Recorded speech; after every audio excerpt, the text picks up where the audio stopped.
नमस्कार, मैं हूं ब्रजेश और आप देख रहे हैं आज की बड़ी खबर। और शुरुआत राहुल गांधी से। संघ को महात्मा गांधी का हत्यारा बताने के मामले में सुप्रीम कोर्ट से राहुल गांधी को राहत नहीं मिली है। अब सवाल यह है कि क्या राहुल गांधी माफी मांगेंगे या केस में आगे बढ़ेंगे।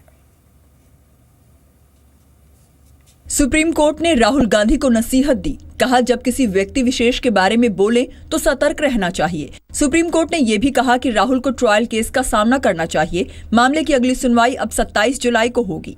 यदि उनमें थोड़ी भी बौद्धिकता होगी और राजनीतिक मर्यादा होगी, न्यायालय के प्रति सम्मान होगा, तो वे माफी मांग लेंगे। यदि वे माफी नहीं मांगते हैं तो उन्हें कोर्ट कचहरी का चक्कर लगाना पड़ेगा। राहुल गांधी ने महाराष्ट्र की एक रैली में आरएसएस को महात्मा गांधी का हत्यारा बताया था। राहुल के बयान पर संघ की भिवंडी इकाई ने आपराधिक मानहानि का केस किया है। निचली अदालत में चल रहे केस को रद्द करने के लिए राहुल ने सुप्रीम कोर्ट में अर्जी दी थी। और अब बात नवजोत सिंह सिद्धू की, जो खुले हाथ से खेलने के लिए जाने जाते हैं। राज्यसभा से इस्तीफा देकर इस बार भी उन्होंने गेंद पर खींच कर मारा है। दूसरी ओर बीजेपी अब भी इनकार कर रही है कि सिद्धू पार्टी से आउट नहीं हुए हैं। इधर आम आदमी पार्टी है जो बुके लेकर सिद्धू का इंतजार कर रही है। सवाल है कि क्या बीजेपी से सिद्धू की नाराजगी आपके लिए वरदान साबित होगी। सियासत में नाराजगी पर्देदारी की नहीं, नुमाइश की चीज होती है। लेकिन मजे हुए सियासतदान इसके लिए सही वक्त का इंतजार करते हैं। Cricketer turn politician Navjot Singh Sidhu को सही वक्त की तलाश थी। सामने पंजाब विधानसभा का चुनाव है और आम आदमी पार्टी उनके दरवाजे पर गुलदस्ता लेकर खड़ी है। सिद्धू ने सियासत का सिक्सर जमा दिया है। देखो, जो राज्यसभा से रिजाइन कर दिया वो एक ही मतलब होता है, वो उसका मतलब ही ये होता है कि हाँ बीजेपी से रिजाइन कर। इंडिया में बहुत सारे चर्चे हैं आम आदमी पार्टी के लिए, so what is your take on it? If you join, he has to decide on this. I can't take a decision from his side. Let it come from his mouth. लेकिन BJP को अब भी यकीन नहीं हो रहा कि कुछ महीने पहले ही नाराजगी दूर करने के लिए अपने जिस स्टार प्रचारक नवजोत सिंह सिद्धू को राज्यसभा भेजा था, वो इस कदर दामन छुड़ा लेंगे। और जब तक वो बीजेपी के सदस्य हैं तो मैं इसके ऊपर सोच भी नहीं सकता कि वो बीजेपी छोड़कर जा सकते हैं। तो इसलिए ये एक अफवाहें हैं, लोगों के अपने अपने आइडियाज हैं, मगर वो अभी तक बीजेपी में हैं। लेकिन नवजोत सिंह सिद्धू की बीजेपी छोड़ने की स्क्रिप्ट तभी तैयार हो गई थी जब उन्होंने बादल सरकार की खुलेआम मुखालफत की शुरुआत की थी। फिर उनका 2014 लोकसभा चुनाव में अमृतसर से टिकट कटा और कयासों को विराम देते हुए बीजेपी ने उन्हें पंजाब का पार्टी अध्यक्ष बनाने की जगह राज्यसभा भेज दिया। सिद्धू का सब्र का बांध टूट गया। सही और गलत की लड़ाई में एक को चुनना था। ऐसे में मैं तटस्थ नहीं रह सकता। मैं प्रधानमंत्री मोदी के कहने पर राज्यसभा सांसद बना था, लेकिन ये बोझ और ढोना नहीं चाहता। पंजाब का हित सबसे ऊपर है। लेकिन सवाल है कि अगला दांव क्या होगा। जानकारों का मानना है कि एएपी से सिद्धू की डील पक्की है कि पंजाब में वो मुख्यमंत्री पद के उम्मीदवार होंगे। लेकिन खुद एएपी इस पर खुलकर बोलने की स्थिति में नजर नहीं आ रही है। अभी तक नवजोत सिंह सिद्धू जी ने राज्यसभा की सदस्यता से और भारतीय जनता पार्टी से इस्तीफा दिया है। जब पार्टी ज्वाइन करने के संबंध में अंतिम फैसला होगा, उस समय सारी जानकारी आपके सामने आएगी। दूसरी ओर सिद्धू के धुर मानते हैं कि जिन्होंने उन्हें परवान चढ़ाया, जब उनके नहीं हुए तो सिद्धू केजरीवाल के क्या होंगे। कि जो एक साल पहले इसी केजरीवाल को ड्रामेबाज, पलटीबाज क्या क्या नहीं बोलते थे, अब मुझे तो नहीं पता कि केजरीवाल साहब में क्या बदलाव आया है कि एकदम वो अच्छे लगने लग गए। मैं तो यही बोलूंगी कि जो इंसान अपनी पार्टी के नहीं हो सके, जिन्होंने 3 बार उनको एमपी बनाया, तो वो देश की जनता के क्या होंगे। तो आप मेरे से क्यों ऐसी बातें पूछ रहे हैं? तो पंजाब की जनता जवाब देगी। लेकिन सिद्धू को सिर्फ क्रिकेट में ही छक्के लगाने के लिए नहीं जाना जाता। सिद्धू सियासत के भी बड़े चेहरे हैं। बीजेपी ने भले ही अमृतसर से लोकसभा का उनका टिकट काट दिया था, लेकिन वो पार्टी के स्टार प्रचारक तब भी थे। सिद्धू ईमानदार छवि के नेता हैं। उनमें भीड़ को खींचने की ताकत है और आम आदमी पार्टी को शायद ऐसे ही चेहरे की तलाश थी जो बड़ा ही ना हो बल्कि सियासी अनुभव भी रखता हो।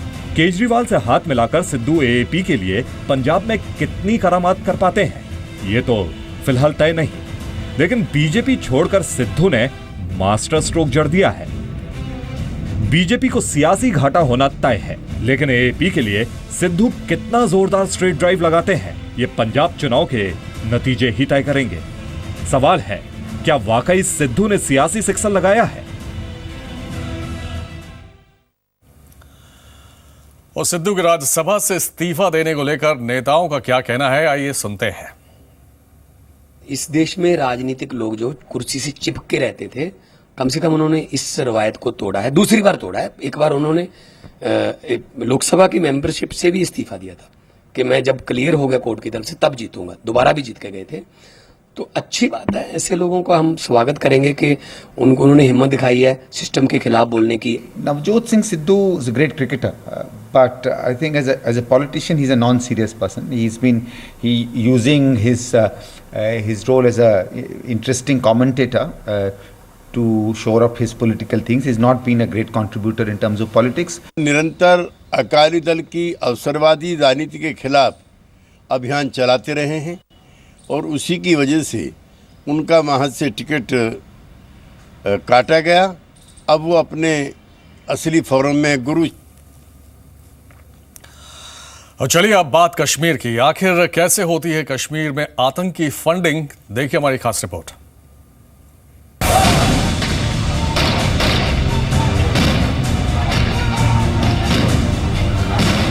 कश्मीर में आतंकवाद फैलाने के लिए कट्टरपंथ को हथियार बनाने के लिए जो फंडिंग होती है उसके कई तरीके हैं।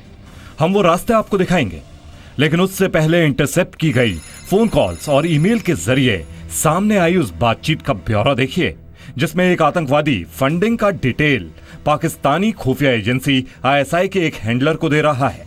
सुनिए आतंकवादी अपने हैंडलर से क्या बात कर रहा है। भाईजान, आपसे मिले पैसे का हिसाब भेज रहा हूं। इन पैसों को मैंने अपने साथियों की मदद से मुजाहिद और उनके परिवारों तक पहुंचाए हैं। नवंबर में कुल 62,400 रुपए बांटा गया था। वहीं दिसंबर महीने में 4,82,000 रुपए बांटे गए थे। तो जनवरी में 4,40,000 रुपए आतंक फैलाने के लिए कश्मीर में बांटे गए हैं। इसी तरह फरवरी में 4,24,000 तो मार्च में 5,54,000 रुपए बांटे गए हैं। रिकॉर्ड हुई बातचीत सिर्फ इतनी नहीं है, पाकिस्तान से मिले हवाला के पैसों से प्रॉपर्टी में निवेश भी किया जा रहा है। ऐसी ही एक बातचीत में कश्मीर में बैठा आतंकी पीओके में अपने आका को जानकारी देता है। भाईजान, मैंने शाकिर भाई से बातचीत की है। उन्होंने मुझे कुछ प्रॉपर्टी में पैसे इन्वेस्ट करने का सुझाव दिया है। मैं आपको भी डिटेल्स भेज रहा हूं, देख लीजिए। मैंने उसके भाई से बोला है कि वो आपसे सीधे बात करे। मैं आपको यह भी बता दूं कि जिस प्लॉट की बात मैं कर रहा हूं वो बिल्कुल शहर के बीच में है।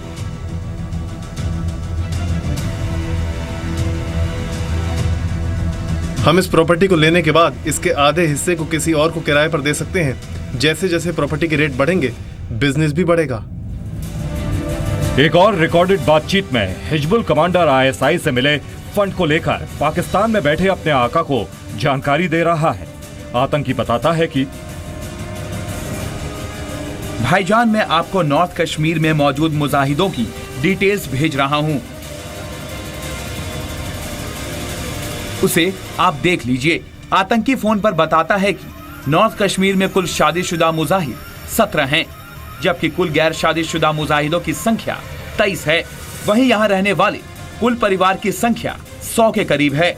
आतंकी आईएसआई के अफसरों को यह भी बताता है कि यहां से भागे गए मुजाहिदों की संख्या 18 है, जबकि गिरफ्तार किए गए मुजाहिद 29 हैं। साफ तौर पर कश्मीर में आतंकवाद पाकिस्तान की ओर से स्टेट स्पॉन्सर्ड है। अब आप सोच रहे होंगे कि कश्मीर में पैसा आखिर किस रूट से पहुंचता है। खुफिया एजेंसियों के मुताबिक पाकिस्तान से खुल्लम खुल्ला पैसा कश्मीर के उड़ी में बने अमन सेतु के रास्ते भारत आता है। कश्मीर में सूफी विचारधारा को खत्म करने और कट्टरपंथ को बढ़ावा देने के लिए पैसा कई तरीके से पहुंच रहा है। इसमें एक तरीका अमन सेतु के जरिए भी है। जी हाँ, अमन सेतु में भारत और पाकिस्तान के व्यापारी पहुंच करके व्यापार करते हैं। वो व्यापारी जो कि कट्टरपंथ को बढ़ावा देने की कोशिश में है, आतंकवाद को बढ़ावा देने की कोशिशों में है, उनमें से कुछ लोग वहां पहुंच करके एक बड़ा खेल करते हैं। अमन सेतु पर बार्टर प्रणाली के तहत होने वाले व्यापार में पहली नजर में कोई साजिश नजर नहीं आएगी, लेकिन पीछे से एक काला खेल चलता है जिसमें शामिल है दोनों देशों के कुछ ऐसे व्यापारी ये अपने अपने सामानों का कम वजन बताकर कम पैसे लेते हैं। मसलन भारत से 100 टन आलू लेकर आया व्यापारी पाकिस्तान के व्यापारी से सिर्फ 75 टन के ही पैसे लेता है। उधर यही काम पाकिस्तान का व्यापारी भी करता है, वो भी 100 टन सेब की जगह उस भारतीय व्यापारी से 75 टन सेब के ही पैसे लेता है। और फिर 25 टन आलू और 25 टन सेब का बचा पैसा भारत का वो व्यापारी दक्षिण कश्मीर में बैठकर आतंकवादी गतिविधियां फैलाने की साजिश रच रहे किसी शख्स के हाथ में दे देता है। खुफिया एजेंसियों के पास इस बात के पुख्ता सबूत हैं कि कैसे व्यापार की आड़ में पैसा कश्मीर पहुंच रहा है और यही पैसा कश्मीर में आतंकवाद को बढ़ावा देने के लिए इस्तेमाल किया जा रहा है। पंक्ति ऑलवेज चाहते हैं कि उसको दोबारा 90 लेवल में लाएं, पाकिस्तान के वो टिल्टिंग में जाएं, फंडामेंटलिज्म का तप लाएं, फंडामेंटलिज्म कलर देकर इसको वो रंग देकर इसको और बढ़ावा कर दें, क्योंकि आज तक जो पहले किया वो सारा विफल हो। इस तरह की गतिविधियों में कश्मीर अमेरिकन काउंसिल के एग्जीक्यूटिव डायरेक्टर सैयद गुलाम नबी फई भी सुरक्षा एजेंसियों की रडार पर है। ये बाहर से पैसा इन्हीं कामों के लिए भेज रहा है। भारत सरकार को भी फई के बारे में पूरी जानकारी है। ये अपना काम मेकिंग, मूविंग, स्टोरिंग और यूजिंग प्रक्रिया के तहत करता है।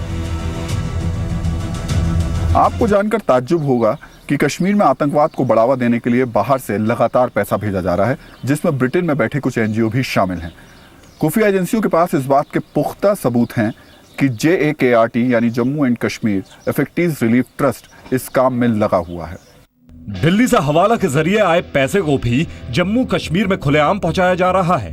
सूत्रों के मुताबिक दिल्ली के जामा मस्जिद से जम्मू कश्मीर के लिए चलने वाली बसों में यह काम बहुत तेजी से चल रहा है।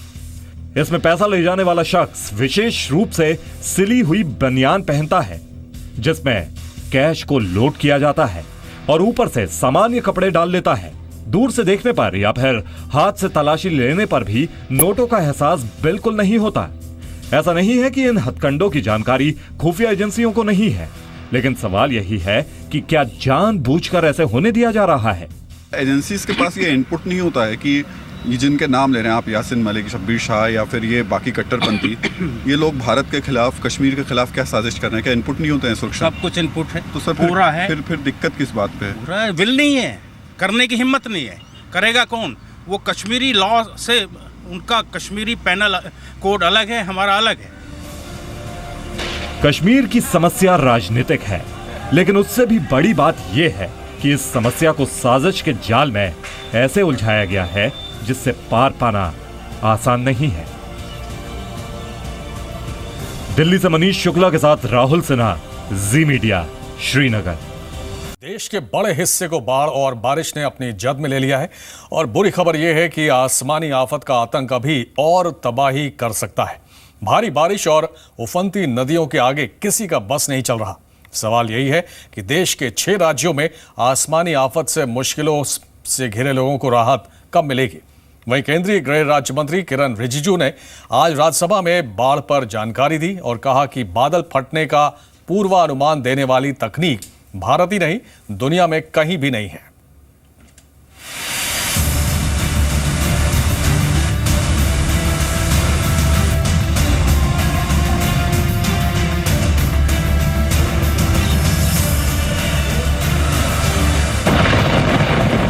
देश के दिल मध्य प्रदेश से लेकर देवभूमि उत्तराखंड तक और बाबा विश्वनाथ की नगरी काशी से लेकर राजधानी दिल्ली समेत महाराष्ट्र, राजस्थान को आसमानी आफत ने घुटनों पर बिठा दिया। सबसे पहले उत्तराखंड में जल तांडव के मंजर पर नजर डालिए। ये तस्वीरें उत्तरकाशी में गंगोत्री गौमुख रूट पर नदी में अचानक बाढ़ आने के बाद की है। जल स्तर अचानक बढ़ने से कई श्रद्धालु फंस गए। एसडीआरएफ और फॉरेस्ट विभाग की टीम ने कई बुजुर्गों, महिलाओं और फंसे हुए बाकी लोगों का रेस्क्यू किया। पूरे उत्तराखंड में भारी बारिश और लैंडस्लाइड की वजह से कई रास्ते बंद हो गए हैं। जल प्रलय के खौफ का एक और मंजर देखिए। पानी के तेज बहाव को चुनौती देने की कोशिश करने वाले बाइक सवार को ऐसा करना भारी पड़ गया। तस्वीरें कालाढूंगी की हैं। देखिए कैसे पहले संतुलन बिगड़ा और फिर बाइक समेत ये शख्स पानी की आगोश में आ गया।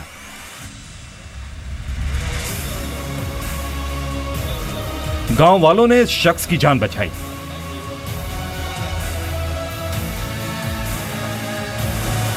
ये तस्वीरें बागेश्वर की हैं।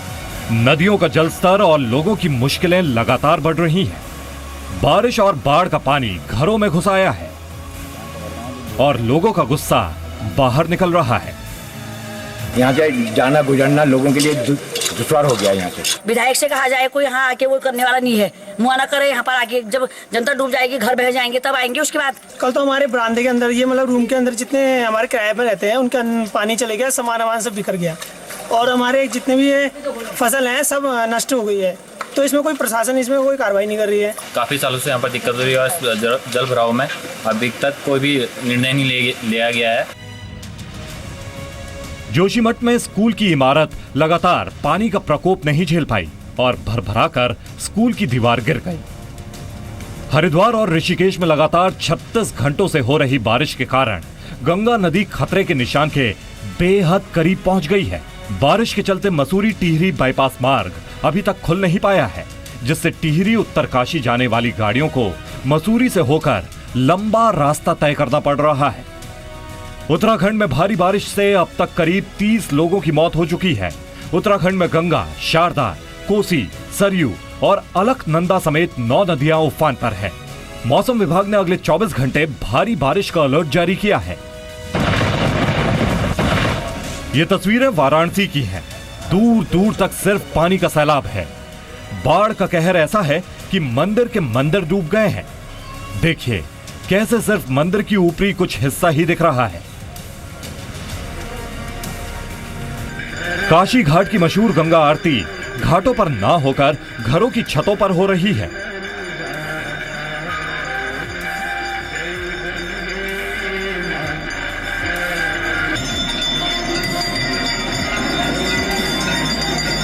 पुलिस चौकियां तक पानी में डूब गई हैं। खतरे को देखते हुए गोताखोरों और एनडीआरएफ की टीमें घाटों पर तैनात की गई हैं। बाढ़ प्रबंधन योजना बना दी गई है और सभी अलर्ट पे हैं। हम लोग लगातार निगरानी कर रहे हैं। बाढ़ चौकियां खुली हुई हैं। पुलिस व्यवस्था, गोताखोर और सभी तैयार हैं। अभी एनडीआरएफ की बटालियंस भी यहाँ तैयार करी हैं। अगर कोई भी बाढ़ की समस्या आती है, अभी तो बाढ़ घोषणा नहीं हुई है, अभी बाढ़ जैसी परिस्थिति नहीं हुई है, हम लोग वॉच कर रहे हैं। जब भी ऐसी कोई परिस्थिति आएगी पूरी तरह हम लोग तैयार हैं। प्रशासन जन सहयोग से हम लोग उसको टैकल भी कर लेंगे। बनारस में गंगा का ये रौद्र रूप डरा रहा है। अब रामपुर की ये तस्वीरें देखिए। खेतों के बीच नाव चल रही है। बाढ़ और बारिश ने हालात ऐसे कर दिए हैं कि लोग यूं बोट पर बैठकर एक जगह से दूसरी जगह जा रहे हैं। गोंडा में बाढ़ के कहर से बचने की कोशिश में ये इंतजाम किए गए हैं। रेत से भरे कट्टे लगाकर पानी के बहाव को रोकने की कवायद चल रही है। घाघरा और सरयू नदी उफान पर है, जिसकी वजह से कई गांव प्रभावित हुए हैं।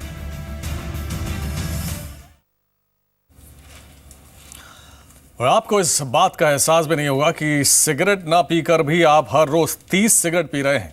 आपको विश्वास नहीं होगा, लेकिन ये देश की राजधानी दिल्ली की सच्चाई है। बात सिर्फ दिल्ली की नहीं, प्रदूषण देश के छोटे शहरों की भी बड़ी समस्या बन गया है। आज हम आपको उन शहरों के बारे में भी बताएंगे, लेकिन उससे पहले दिल्ली को प्रदूषण से वैक्सीनेट करने के लिए एक पहल नेशनल ग्रीन ट्रिब्यूनल की है। तो एक शुभ शुरुआत IIT दिल्ली के छात्रों ने भी की है। देखिए ये रिपोर्ट।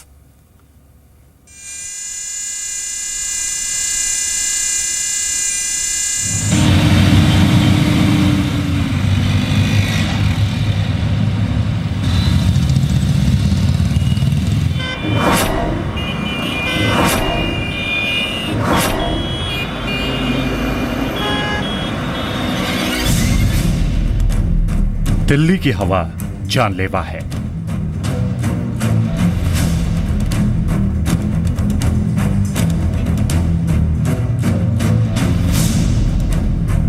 दिल्ली में सांस लेने की कीमत है आपकी जान।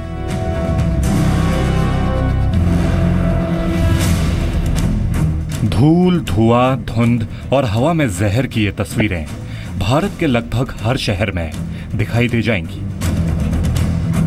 हवा में फैला ये जहर कितना खतरनाक साबित हो सकता है, इसका आपको अंदाजा भी नहीं होगा। वैसे आपकी जानकारी के लिए बता दें कि जहरीली हवा की वजह से सांस लेने में तकलीफ, लंग कैंसर और हार्ट अटैक का खतरा भी बढ़ जाता है।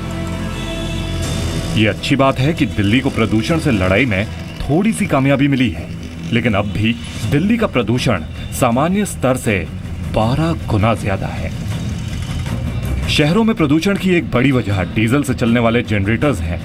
दिल्ली जैसी मेट्रो सिटी में जहां वाहन करीब 11% प्रदूषण फैलाने में योगदान देते हैं, तो वहीं डीजल जनरेटर्स के पैदा होने वाला प्रदूषण करीब 25% है। और इस प्रदूषण में PM 2.5 की मात्रा सबसे ज्यादा होती है। PM 2.5 यानी पार्टिकुलेट मैटर हवा में मौजूद वो छोटे छोटे कण होते हैं जिनसे विजिबिलिटी काफी कम हो जाती है और माहौल काफी धुंधला हो जाता है। यानी कि आपके घर, सोसाइटी या फैक्ट्री में चलने वाला जनरेटर आपको ज्यादा नहीं बल्कि बहुत ज्यादा बीमार कर रहा है।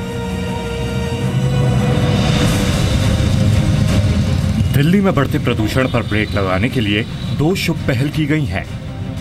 पहली, नेशनल ग्रीन ट्रिब्यूनल यानी NGT ने डीजल गाड़ियों को बैन करने का आदेश दिया है। 10 साल पुरानी डीजल गाड़ियों पर बैन लगा दिया गया है। NGT का यह आदेश फौरन लागू होगा। हालांकि ट्रकों को कुछ समय के लिए इस फैसले से दूर रखा गया है। 10 साल वाली जो पुरानी जो गाड़ियां हैं उसमें जो NGT के आदेश थे उसके तहत आज दिल्ली सरकार को आदेश दिए गए हैं कि आप उस आदेश का कंप्लायंस कीजिए। लेकिन साथ साथ जो केंद्र सरकार की तरफ से जो पहले एप्लीकेशन लगाई गई थी कि 10 साल पुरानी गाड़ियों से प्रदूषण नहीं होता, उस एप्लीकेशन पे NGT ने अभी दरवाजे खुले रखे हैं। प्रदूषण से लोगों की सेहत को बचाने के लिए दूसरी अच्छी खबर है IIT दिल्ली से। IIT स्टूडेंट्स ने 8 महीने की मेहनत के बाद एक ऐसी मशीन बनाई है जिसे अगर इन डीजल जनरेटर्स से जोड़ दिया जाए तो उससे निकलने वाला जानलेवा धुएं का कार्बन इकट्ठा हो जाएगा। इस मशीन को नाम दिया गया है चक्रशील्ड। हम लोग जो भी कार्बन कैप्चर करते हैं, जो पोल्यूशन कैप्चर करते हैं, उसको हम लोग रॉ मटेरियल बनाते हैं इंक और पेंट इंडस्ट्री के लिए। तो क्योंकि ये डंप नहीं हो रहा, इसका साइकिल कंप्लीट हो रहा है, तो इसलिए हमने अपनी कंपनी का नाम रखा चक्र और हमने डिवाइस का नाम रखा चक्रशील्ड, क्योंकि ये एनवायरनमेंट को बचा रहा है पोल्यूशन से एक शील्ड की तरह। जनरेटर्स से निकलने वाले प्रदूषित कार्बन को चक्रशील्ड में कलेक्ट करने से पहले इसमें एक ऐसा सॉल्यूशन डाला जाता है जो नॉन इन्फ्लेमेबल है, यानी इसमें आग नहीं लगती। इस सॉल्यूशन की मदद से कार्बन को लिक्विड फॉर्म में इकट्ठा किया जाता है। कि इंजन से 4 तरीके की चीजें निकलती हैं। एक होती है CO2 carbon oxides, SO2 sulphur oxides, NOx nitrogen oxides, और जिस पे हम लोग फोकस करते हैं अनबर्न कार्बन या फिर पार्टिकुलेट मैटर या फिर आम भाषा में सूट। मेरा काम था कि इस कॉकटेल को तोड़ना और उससे पार्टिकुलेट मैटर को अलग करना, उसे इंडस्ट्रियल स्टैंडर्ड का बनाना और इस स्टेज पे लाना कि वो नॉन टॉक्सिक हो जाए और नॉन फ्लेमेबल हो जाए। अब आप सोच रहे होंगे कि इस प्रदूषित कार्बन का क्या किया जाता है, कैसे फेंक दिया जाता है या जमीन में दबा दिया जाता है।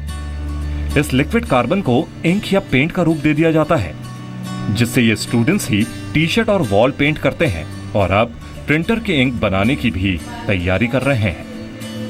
इसमें क्या होता है कि एक जो पाइप होता है वो डीजल के इंजन के एग्जॉस्ट पे लगता है, सारा एग्जॉस्ट इसमें से पास होगा और ऊपर से हम लोग एक सोल्यूशन डालते हैं। इस सोल्यूशन को हम जब प्रोसेस करेंगे तो हमारे पास कार्बन अलग आ जाएगा जिसको हम इंक में कन्वर्ट कर सकते हैं। तो इस तरीके से हम सारा का सारा जो भी PM 2.5 जो हवा में चला जाता उसको हम हवा में जाने से रोक देते हैं और उसको इंक में कन्वर्ट करके उसको यूजेबल बना देते हैं। स्टूडेंट्स का अगला कदम है चक्रशील्ड को आम जनता तक पहुंचाना। इसके लिए हर डीजल जनरेटर की कैपेसिटी के हिसाब से चक्रशील्ड डिजाइन कर रहे हैं। कहते हैं प्रकृति की गोद में रहकर हर समस्या का समाधान निकाला जा सकता है, लेकिन प्रकृति से छेड़छाड़ हमें प्रदूषण का जहर देती है। इसीलिए जब तक हम अपने शहरों से साफ हवा का प्रबंध नहीं करेंगे, हमें साफ हवा में सांस लेने की आजादी नहीं मिलेगी। दिल्ली से यशस्वी का मेहलोत्रा के साथ ब्यूरो रिपोर्ट, जी मीडिया। आज की बड़ी खबर में बस इतना ही। नमस्कार।